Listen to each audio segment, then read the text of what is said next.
Kama ni mara yako ya kwanza unatembelea chaneli yetu ya Top 5 Media, tunakuomba ubonyeze neno subscribe, kisha kwa chini itatokea alama ya kengele. Tunakuomba ubonyeze kengele hiyo ili uwe wa kwanza kupokea taarifa katika chaneli yetu. Asante.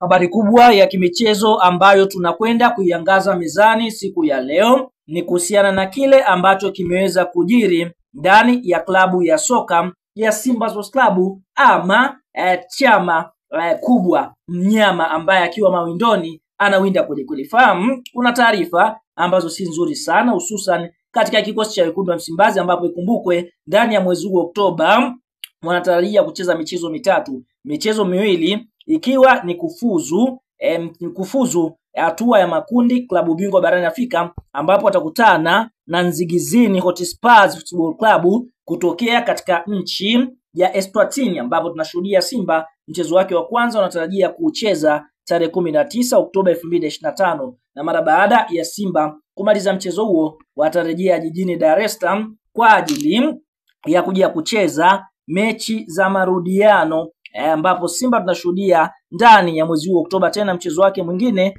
wanatarajia kucheza tarehe 24 mwezi wa 10 mwaka 2025 dhidi ya Nzigizini Hotspurs, ambapo kwa upande mwingine matokeo jumla ndio ambayo yataweza kuiwezesha klabu hii kuweza kusonga hatua inayofuatia, yani hatua ya makundi michuano hii mikubwa ya ligi ya mabingwa barani Afrika. Na kumaliza mchezo huo Simba tunaona mnamo tarehe 30 ya mwezi wa 10 2025 watakuwa ugenini Tabora wakicheza dhidi ya mwenyeji ambaye ni TRA United. Hapo awali ilikuwa ikiitwa Tabora, kwa sasa inaitwa TRA United. Kwa hiyo tunaona kuelekea katika michezo hii mitatu ndani ya kikosi cha Simba Sports Club, kuna taarifa kuwahusu wachezaji wao wanne ambao ni muhimu sana na tegemeo katika kikosi cha kwanza. Tukienda kuanzia mchezaji wa kwanza ambaye ameweza kupata majeraha na atakwenda kukosa michezo yote hii ya mwezi Oktoba ni golikipa namba 1 Musa Kamara Pinpin, ambapo golikipa huyo tunaofahamu ubora wake ni wapi, ambapo wamesaidia Simba na ameweza kuifikisha wapi kutokea ajiunge na klabu hiyo. Huu ni msimu wake wa pili, lakini msimu huu ameweza kuanza vibaya. Mpaka sasa ndani ya Simba amefanikiwa kucheza mchezo mmoja pekee katika ligi kuu ya NBC, na kunako kombe la shirikisho ameweza kufanikiwa kucheza mechi mbili. Kwa hiyo tunaona golikipa huyu kwa mujibu wa taarifa ana majeraha, ambapo majeraha yamemfanya kushindwa kusafiri kuelekea katika nchi ya Eswatini kwa ajili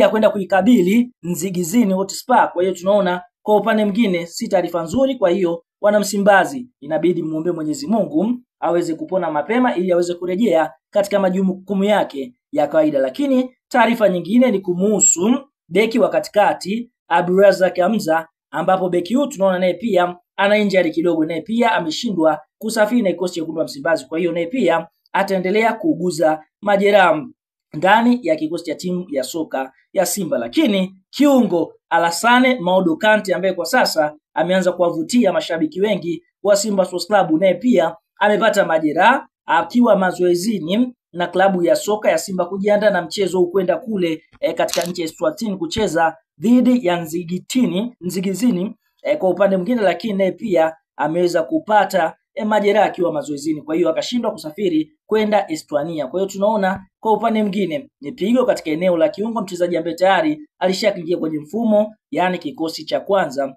cha Simba. Lakini nyota wa mwisho ni Mohamed Badjiba. Sote tunafahamu nyota huyu alikuwa anauguza majeraha, mpaka sasa hajacheza mchezo wote na Simba tokea jiunge na klabu hiyo, akitokea katika klabu ya Polisi Kenya. Na tunaona kwa upande mwingine, kwa mujibu wa taarifa, kwa sasa ameanza mazoezi mepesi licha ya kufanya mazoezi na wachezaji wenzake, lakini bado hajapata ule utimamu wa mwili. Kwa hiyo naye pia Simba wanaendelea kumkosa nyota huyu, na ndio maana naye pia ameshindwa kusafiri kwenda Estonia kwenda kucheza dhidi ya Hotspurs mchezo wa mkondo wa kwanza ligi ya mabingwa barani Afrika. Kwa hiyo hizi si taarifa nzuri kutokana na majeraha wachezaji wanne Mohamed Badjiba, Abdulrazak Hamza, Musa Kamara Pinpin na Alassane Maodo Kante. Kwa hiyo Simba kwa upande mwingine inabidi muiombee timu iweze kupata wachezaji ambao moja kwa moja watakuwa fiti kwa ajili ya kuipambania Simba, hususan huu ndio mwanzo wa msimu. Kwa hiyo wanahitaji kuwa na wachezaji wao wote fiti. Sasa tunakuacha na swali, kutokana na golikipa Musa Kamara kuumia, je, aanze Hussein Abeli ama aanze golikipa anaofahamika kwa jina la Yakub Mohamed? Toa maoni katika comment hapo na sisi tutakuja kuyasoma.